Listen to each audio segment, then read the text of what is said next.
Hi everyone, it's Dave of Salty Cat Gaming. In today's episode, we're playing Hametsu. It is a game by Doug Kundal, published by Blacksite Studio.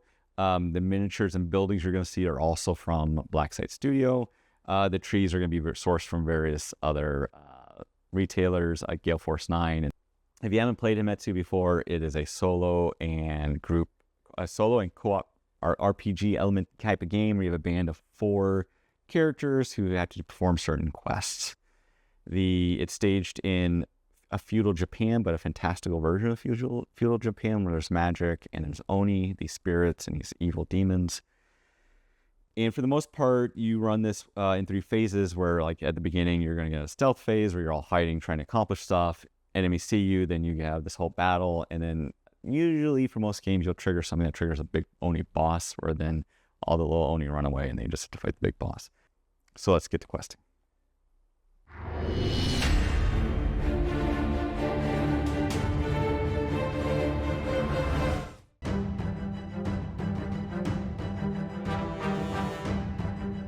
We're playing the Wolf and the Devil from the book quest line. We'll be going through all 7 quests. And so I'll read the introduction, we'll go over the board, and then we'll talk a little bit about who's in my party. Introduction. I had seen the world end. I had watched as the earth was torn in two and foul demons emerged. I felt the heat blister my skin and boil the blood in my veins. I barely survived. Many moons have risen and fallen since that day, and I have learned to avoid the beasts that lurk in the darkness. The demons mostly ignore me, rarely even glancing my way. It is the others I am wary of. I still find it funny that they don't hunt me like they do everyone else. I've heard tales of brave souls who travel deeper towards the site of the cataclysm and never return. I know it's a foolhardy thought, but I can't shake the feeling that there is something left behind in the ruins of Kishimitsu. I know I need help to get back to the epicenter. A nearby town has hired hunters to root out a large creature that's been terrorizing the inhabitants. Perhaps that is the best way to start. So this will be the first campaign. All of our characters will be first level. Your group of hunters was hired to track down a large dog-like creature that has been stealing livestock from a settlement outside the city of Koki. Reports from the citizens state that the creature stands roughly 10 feet tall, has piercing yellow eyes, and bright red runes on its face. It has been seen in the tree lines north of the city, so that's where you begin your hunt. So for this setup, let's take a look at where everything's at on the board. Half of it's going to be woods, half plains.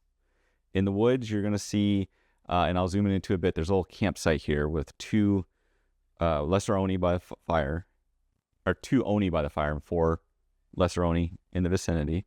So they're camping out.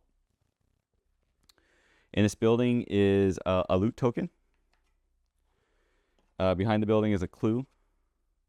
I put little bits and pieces by each clue just to make the board look nicer, but they pretty much stand out.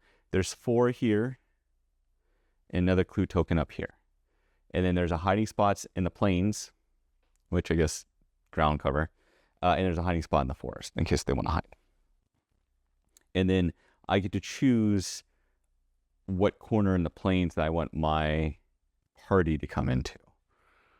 And so I could, in theory, choose that one over there, thinking I could hide as I came in, because since there is a hiding spot, and then maybe get these 4 or even 5 clue tokens over here, maybe get the house and then hit the Oni if I need to. Or I could come in over here, maybe use the house as cover, get the clue token back here, and then kind of circle back around. But I need to stay, I think it's 12 inches outside of the Oni, and there's the closest one is right here. So we'll have to see what I'm going to enter on. So then let's take a look at the characters. So my characters in order, I'll pop up a little close up so you can see the ones that are sent for me. Let me get them in order here. So we have Yuki Mimishi is the first one going left to right. Yuki Mimishi, she's a level 1 geisha.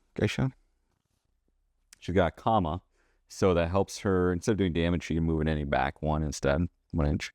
Shurikens, soft armor. She's got Ballad of the Blade, so if she has a song going and she attacks, so she's singing and she attacks, she gets +1 mind melee and range for that round.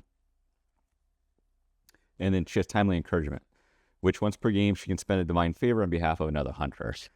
I'm not actually sure how that. So a divine favor lets you, believe, re-roll your dice or force the enemy to re-roll their dice. I'm not sure how that's going to work with timing, so we'll have to figure that out. Then she has for Path of Legend, she has a Soothing Serenade, which is her spell song.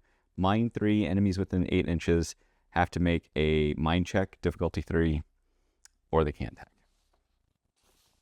Next, we have Sugi Takai, level 1 sumo. He just has his fists, soft armor. He's got warrior sake that he's carrying that can heal him. He has the Sacred Doyo ability, which is basically like he puts down this template, and as long as he's within the template, he gets +1 mind ranged and melee ranged in mind. And he has powerful hands, so he always does +1 damage with his hands. His Path of Legend is Champion of Strength. If any of his friends within 3 inches of him are damaged, he can make a free 6-inch move. So I'm thinking like, he's my tank. If anybody gets hurt within his range, he can kind of get there, at least fight the enemy with them. The monk, who is Hamuro Masane, level 1 monk. He's got a bow, staff, soft armor. He's got quick reflexes, so he gets, if he doesn't do any damage in a round, +1 to his resilience. And he has regeneration, which is kind of a healing spell. To mind 2, he can heal 1 hunter within 6 inches for 1d6 plus his level, so 1d6 +1, and he can use it on himself. His Path of Legend is a staff expert, so he'll do +1 damage with that staff. And then finally, we have Ando Korsane, level 1 Ronin. He's got a katana and soft armor, and then he has basically a +2 to damage with his katana, and he has a charge ability, so he can use this ability, which lets him move, make a full movement, and attack at the end of it if he's within range. And then his Path of Legend is Punishing Distraction. If there is a Ronin and a Hunter engaged with an enemy, all the attacks by Ando will be +1 damage. It's all critical strikes. So my thought is like the sumo could kind of rush in there as things happen with those guys in the front. And then Ando will get that bonus damage, so hopefully cut through enemies. So that's the 4 characters. Now I got to figure out where on this board they're going to start. So they have the 2 quarters. So the way stealth works is it's basically a 12-inch range. If an enemy sees me or a dead body, they're going to raise an alarm. And then, so in Hametsu, we do this by stages. So stage 1, I'm all stealth. Like there's no combat. We just roll. These guys kind of wander. Let's take a quick look. And then if they see me, then we go to combat. And then combat's done like normal. So you can kind of see the campsite over here where we have where a bunch of the guys kind of like located. And they'll be moving out towards my other guys here momentarily.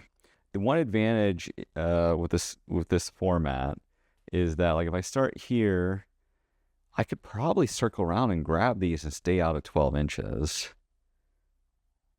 and then come in. I also like the thought of getting the loot inside here if I can stay out of, there's the closest one right there. So if I can kind of stay out of whatever this distance is, it might work okay. We'll just have to see. These are, by the way, quick rule cards that I have. Black Site Studio has them on the website just to make them easy. Definitely recommend using these and putting them and sleeving them. I think what I'm going to do is actually use this corner and kind of deploy within 4 inches of it with my guys. That way I can easily pick up this clue token. And I'm pretty sure I can stay out of range of these guys over here. So I'm going to set up here within 4 inches. Man. So hopefully those guys don't move very far. So we'll set up with the thought that the monk and the geisha should be on the outside. Or the monk and the geisha should be on the inside. And the sumo and the ronin on the outside. That way, in case we do go to combat, they're ready to move. I'm going to put a round counter right there. So round 1. All right, so all my guys are going to go first. They each get 2 actions. They can't do a double action, so they can't, like, move. And for the most part, they all have 6-inch moves. They all do have 6-inch moves. They're not wearing any heavy armor to slow them down. So, 2, 4, 6. So I'm going to have the Ronin. He's going to bypass the clue. So I don't think there's much for him to do. He's just trying to stay out of sight. The sumo is going to do the same thing. Then we're going to have... we'll have the geisha investigate. So she's going to investigate this clue token, so the clue is going to go away. And what happens now is I make a clue check. It is a d6 plus 1 for every clue found. So on a 9, I end up finding the boss. Everything else, well, we'll just see what happens. So I get plus 1. Well, let me switch back so you can actually see the roll here. So I rolled a 5. 5 plus 1 is 6 on the clue table. Hoarded trinkets. So she finds some sort of items. That's kind of nice. So lootable table, I roll a d6. 5. She finds 5d6 plus 15 gold and 1 random item from the general goods list. All right. So 5d6. So 3, 4, 5. So she's going to find 16 plus 15, 31 gold and 1 random item. Okay, so 1 random item on the general goods list. So there's melee weapons, ranged weapons, armor, and equipment. So we'll do 1 through 4 unless we roll 5 and 6. So 2. So find a ranged weapon. There's 6 of them. This should be pretty easy. So she finds a short bow. So obviously there was some sort of hunter. Maybe he died. Maybe he's stashing the goods there. But she picks up a short bow. For this game, though, I'm going to say that she doesn't have any arrows because I don't think it makes sense for her to, like, hey guys, I got this new short bow. Let me start using it. So, but that'd be something for next game she can use. Good job. We had everybody move and do all their actions. So we just checked for line of sight. There's no line of sight. Now, these guys over on this side, there's going to be 2 of them that are, or no, I'm sorry, 4 of them are going to wander randomly. And how we're going to do this, all right, so each of them are going to wander 6 inches in a random direction. So we'll just do a D8 and then just see where they go. So this one here, he's actually going to wander 6 inches backwards. So he's going to end up over here. There's another one back here. So he's going to wander 6 inches this way. Then this one behind the tree. He's also going to wander to the edge of the board, which is fantastic. And then there's one more here that wanders also towards this forest edge. So I'm going to point them out as if they're looking mainly out. This game does based on vision. So I'm pointing them the way that I would anticipate they would be looking. So you can kind of see here where I got them all they're all pretty much in this forest facing the wrong direction. So that was round 1. Round 2. All right. I got 1 clue. I still can only make 6-inch movements. Sorry, I was incorrect. They can't actually perform a double move. So, which is fine. The first round, like keeping them in this area, I think for the most part was a good idea. So a full 12 inches, 2, 6. So this is 9. 9. So he's going to run this way. Try to get close to that clue. Man. I think they're all going to run a bit out. So this will be 9, 12.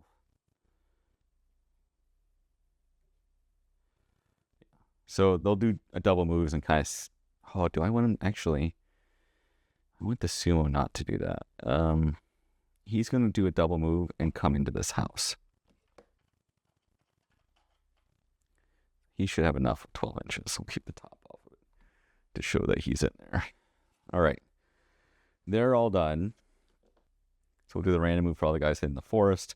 So we have one on the side. He's going to move further over here. Then we have this guy facing right here. He's going to move 6 inches this way. Then we have the one between the trees. He's going to move back this way, 6 inches. And then we have this guy kind of out in the middle of nowhere. He's also going to just walk back. So it kind of makes sense. You know, they're just wandering around the campfire. They're cold, but they want to make sure nobody's around. So, you know, seems good. All right. So we got all that done. Round 3. All right. So he's going to move. He can do his movement and do the action while he moves. Because I kind of want to like pull them back as they come in. So he's going to do like a 3-inch move and then basically 3 inches. Or that's the hiding spot. So he's going to do 3-inch move here and he's going to come 3 inches back. So then, and then he'll have investigated this on his way. So that'll be another clue token removed from the board. These extra ones here. So it's 1d6 plus 2. So that's a 7. Muddy tracks. I can immediately make a free move action. That's nice.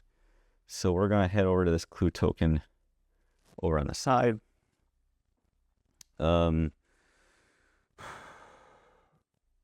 Let's have the only move 6. So he's going to go ahead and move over here too, just to kind of prep for, he might get seen. Ooh.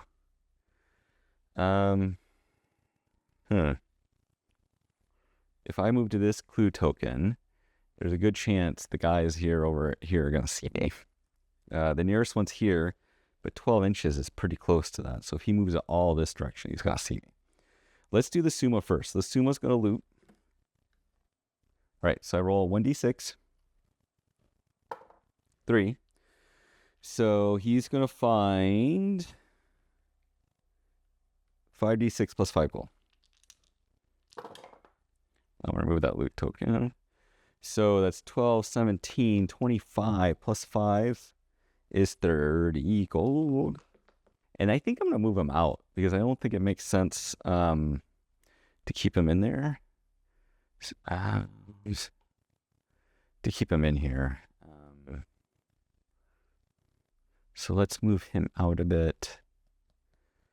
Again, though, he might be seen. So I think I kind of want to do a 3. Like I want to hide him behind there just to buy another round where I can kind of clear off more clue tokens.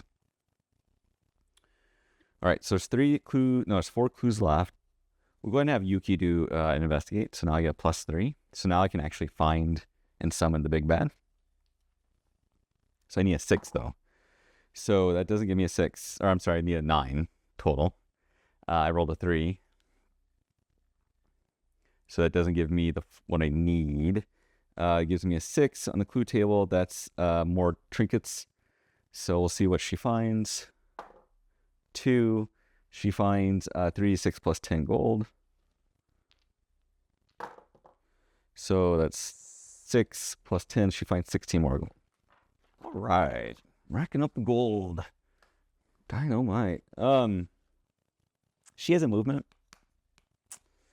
I'm going to move her back as well because I kind of want her to have a little bit of cover.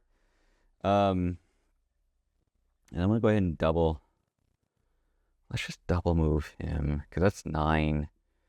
I can put him right on clue, fairly far away from everybody else. So he's back in here. So he kind of there's a lot of line of sight blockers.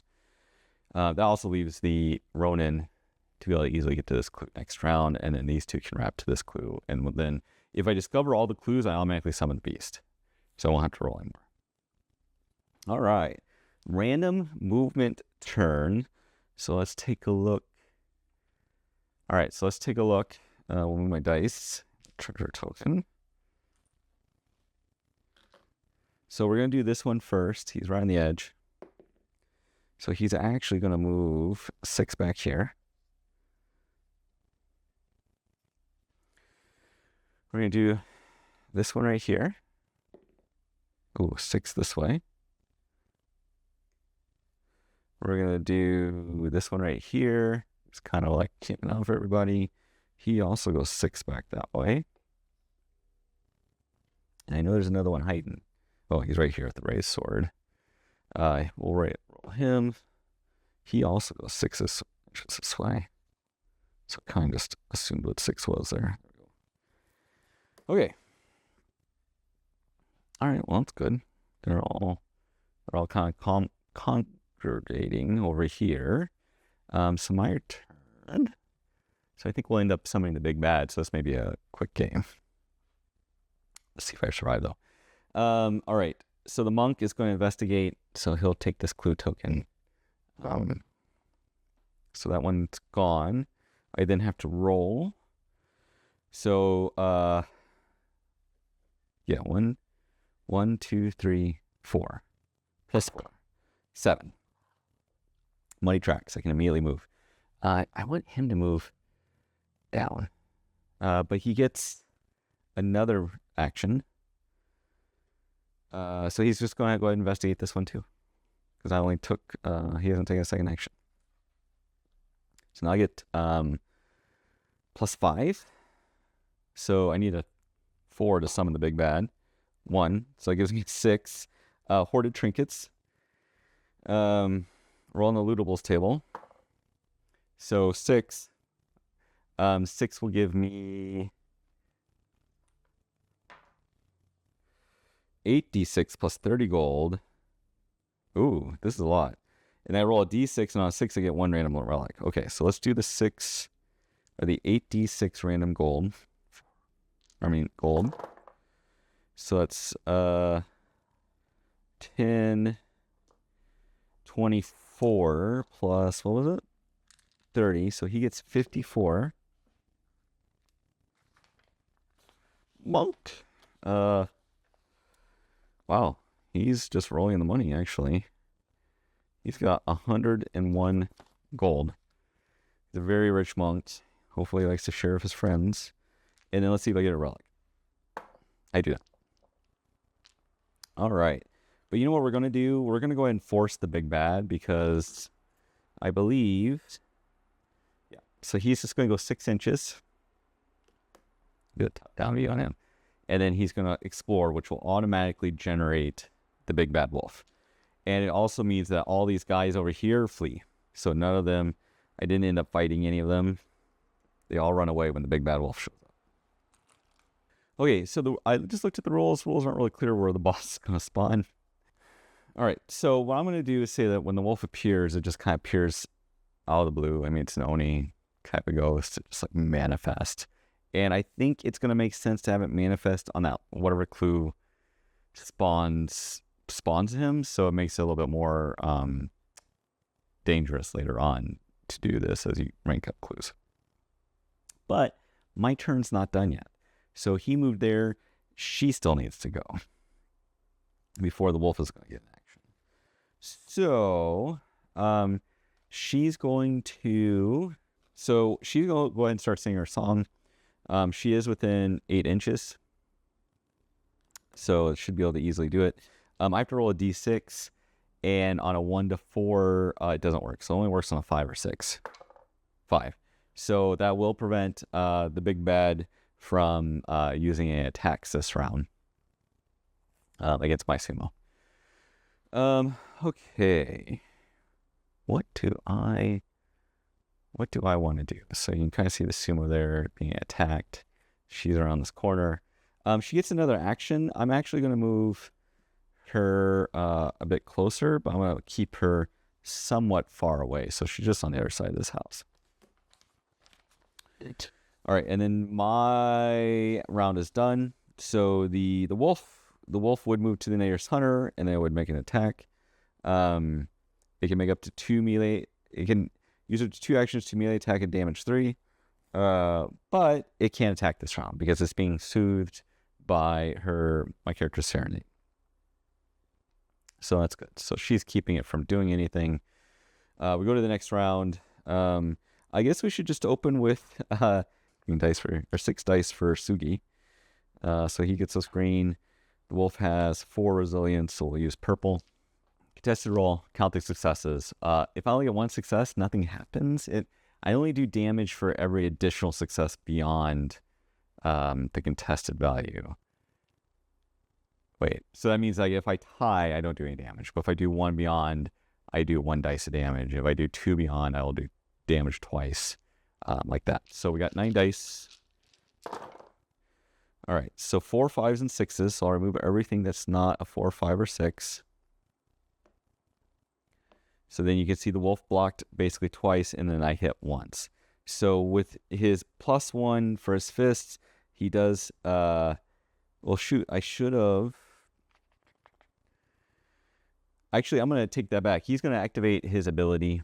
I'm not going to take it back completely, but he has to, I could slap him, I'll just slap him twice. I have the template I can put down for him, which is like, I think him doing his pose, and then he can get a bonus, but we'll just attack twice. So I do 2 damage, and the wolf has 60. So what we'll do is we'll just count down from 60. So he's got 58 left. All right, so then we're going to slap him again.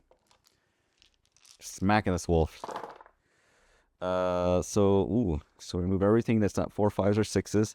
So I didn't do anything that time. The wolf completely blocked me. The purples are rolling a lot better. So Sugi's smacking him once, misses the other time.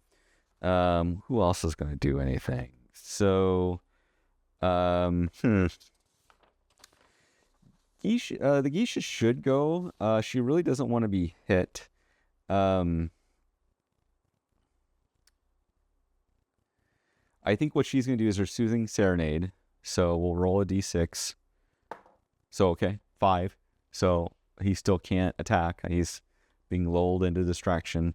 I think I just want her to do that, but she is going to continue to move around. Just to kind of like, circle him a bit.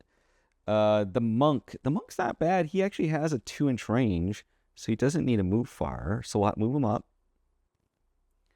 And then he'll attack with his bow staff. So Hamune's bow staff is, so he's got, he actually has a really high mind value. His melee is 3. And he'll get +1 if he hits. Yeah. So he's going to do 2 damage if he hits. So it's 3 versus 4, which is not really very good. And he doesn't hit. He's really there for healing more than hitting. And then finally, and he's not. So he's going to, my Ronin is going to take a 6-inch move. And then he's going to use his special charge, which will let him move all the way up and then attack.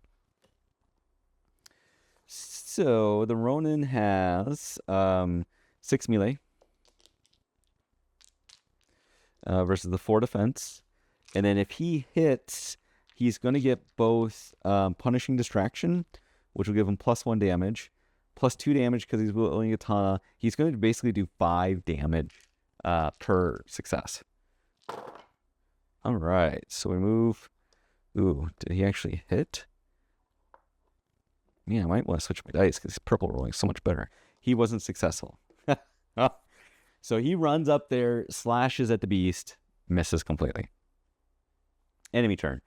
The wolf still can't do anything. He's being serenaded, lulled into a sense of like, this is okay. I know we're going to slap you around, but you're going to be okay. We will have, we'll have the geisha go, and she's going to continue to try to lull him into a sense of nonviolence. So I missed, so he's actually going to be able to attack this round. Then she's going to do a ranged attack with her shuriken. So her range, oh man, she's really bad at shuriken. Actually, I'm going to go ahead and have her move up. So she's going to get within 1 inch. That way I'm close enough that I can actually maybe attack next round. Alrighty. Look at a side shot. Let's get a side shot so you can see kind of the action. So we got the wolf in the middle with the crew around it trying to fight her down. Oh man, so now what? Well, let's have the sumo go. The sumo's going to use a special ability, so he plops down basically that large yellow template, which just as long as he's in there, he gets +1 everything. So I'll give him additional melee. And then he's just going to try to slap the wolf. So he's going to actually get 7 dice versus 4. So let's see if he does anything better. Oh, that is much, much better. So let's... so he actually got 5 successes to 3 blocks. So he hits twice. He's going to do 2 damage per, so that it'll take another 4 points of damage.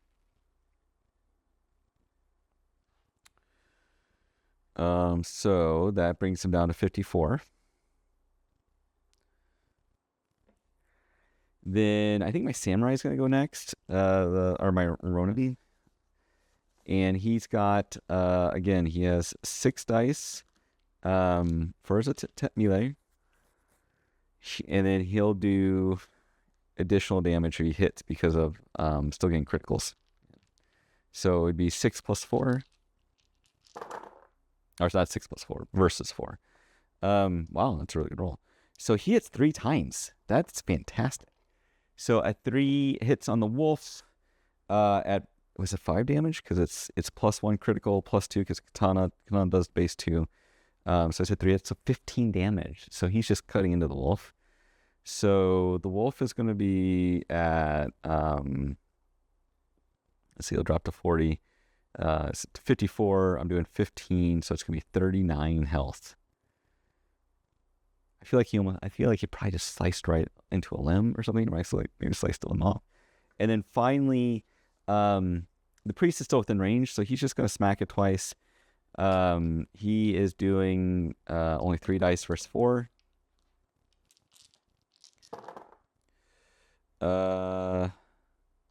He does hit it. For a mighty 2 points because it's a staff. So it brings it down to 37. And he's going to try to hit it again.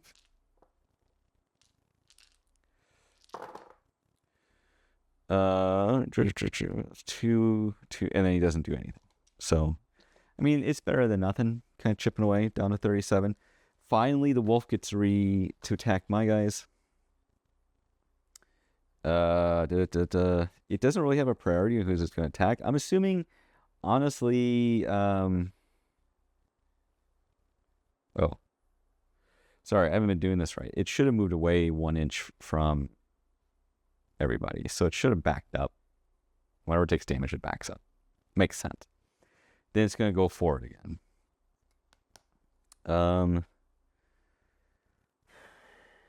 If I was the wolf, who would I target? I don't know. Like, I'd probably target the samurai, honestly, because he's been doing the most damage. I would come right at him. I'm angry. So he's going to make 2 attacks versus the samurai. Since he's doing this, though, the sumo gets an automatic move in because he's seen his friend be attacked. So, oh, he's got a range 3. So he would have moved back. Sorry, his range is 3. Then the sumo would have moved in. So he's going to attack the samurai. He's got melee 5, so we'll do 5 purple dice. I have them. We'll do 5, or we'll do 5 purple dice for his attack versus a resilience on the samurai, or on the Ronin, of 4. So 1 hit goes through. We'll go ahead and roll both hits just to get them both done. 1 hit goes through. 2 hits go. 3 hits go through total. Damage-wise, he does 4 points. No, damage thing. 3 go through. That's 9 points damage for the samurai. So he has 20 life. So we'll do a smaller one for him. We'll count up for him. So samurai is pretty grievously hurt. All right, my turn again. The geisha will do her thing. She'll try to continue to lull it into acquiescence. She did. And then she's going to attack with her kama. It's going to move away from me, but that's fine. So I have a melee 3. I actually hit it, use some damage, and I did not. Next up, we'll have... Oh, man, because he's only going to get 1 attack. So we'll have the Ronin move up and attempt to hit him. See where he's moved up. So the Ronin moved up. You can see where the wolf's moving back. So, all right. So, the Ronin again does 6 dice versus 4. So we'll do green versus purple. He only gets 1 attack. He does have friends engaged though. So he hits twice. That'll be another 10 points of damage. Bring it down to 27. The wolf will then move back 1 and away from the party. It moves 1 inch, but that's... All right, well, the sumo will go next and attack. He'll move up. Sumo has 6 green. No, he's got 7 green because he's still in his field from where he declared it. So, sure.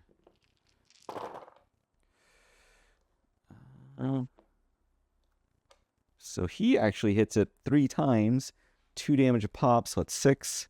So it brings it down to 21. It'll move away 1 inch. And then the monk is going to, but the monk has 2-inch range, so he's still within range. You can see the range there. He's still within range. So the monk's going to do first a healing on the Ronin. It's a mine 2, so he has 6 points. He has 6 dice of mine. So I have him here mainly to do some healing, which I succeed. So he'll heal 7 on him. So then he only goes down to 2 damage. He might have had to move. No, it's within 1 inch. He's also within 2 inches, so he'll go ahead and attack with his bow staff. That'll be 3 versus 4. And he misses. Wolf's turn. I think, again, the wolf is going... He has range 3. I think he's going to keep targeting who's hurting him the most, which is the samurai. So the wolf gets 2 attacks, 5 dice versus 4 resilience. So that's a lot of misses. That's all misses. So the first attack misses. Samurai's dodging out of the way. Second attack, he's got 4 versus 3, so he hits once for 5 points. 3 points. So that's 5 damage now.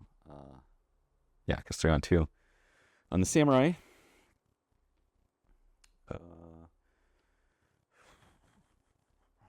so then the wolf is done. So it's going to run if I can do enough damage. Technically, it's still engaged. Let's just move her up here to kind of keep pace, and she'll sing her song. She makes it, so won't attack. Oh, I forgot. I wasn't supposed to attack this turn. We'll just say attacked anyway. But it is charmed this turn. I'll have the samurai move up, attempt to smack it again, because I really like the idea of this guy smacking around this wolf. So he only gets 1, but 7 dice. So he hits it for 2 points. So I'll bring it down to 19. It'll move away 1. Then the Ronin charges, because he can do a charge and attack, which I didn't do last time. So he'll do, he'll get 2 attacks.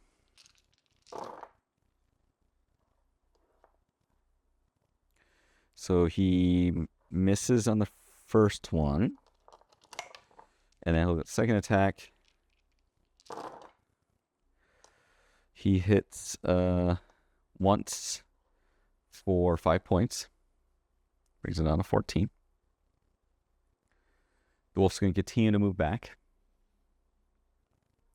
The monk will move up to keep his 2 inches. And then we'll make an attack. Probably not going to hurt it. Yeah, it didn't hurt it. Wolf will do its attacks on... I mean, honestly, it should know by this point and just give up. It's not going to hurt me enough.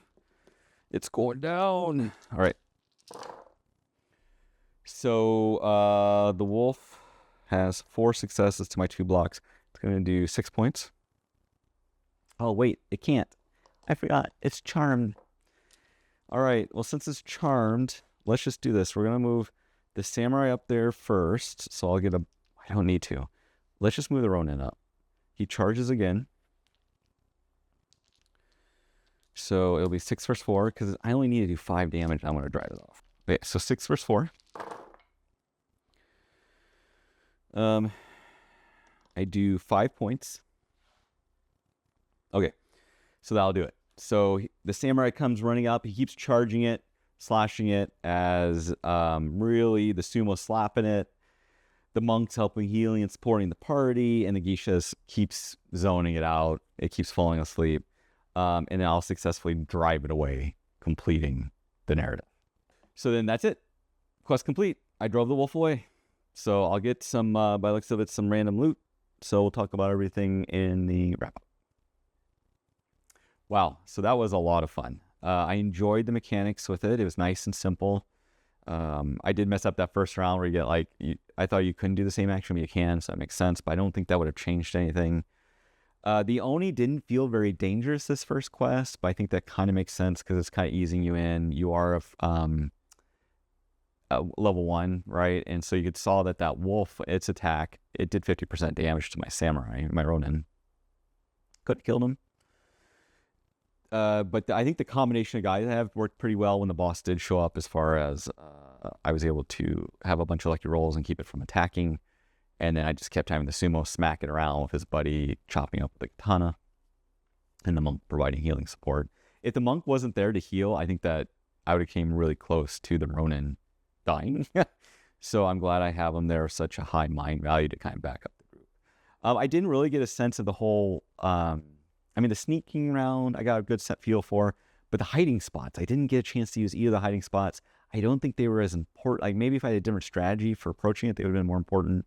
So we'll have to see for Quest 2 if I can do some hiding from the enemy, or like actually have kind of the feel of the enemies like looking for me. Because they pretty much, my rolls are pretty good, and they stayed in like a quarter of the board, like in the woods, and they just never, like 12 inches just was never enough to see me until I got all the clues investigated, which was also lucky that the clues weren't scattered that far, because it was random. 2d6 inches ran in a random direction, and none were really scattered into the campground. So I hope you enjoyed it. It was a lot of fun. I'm looking forward to Quest 2. Like, subscribe, and share, and I will see you at the next quest.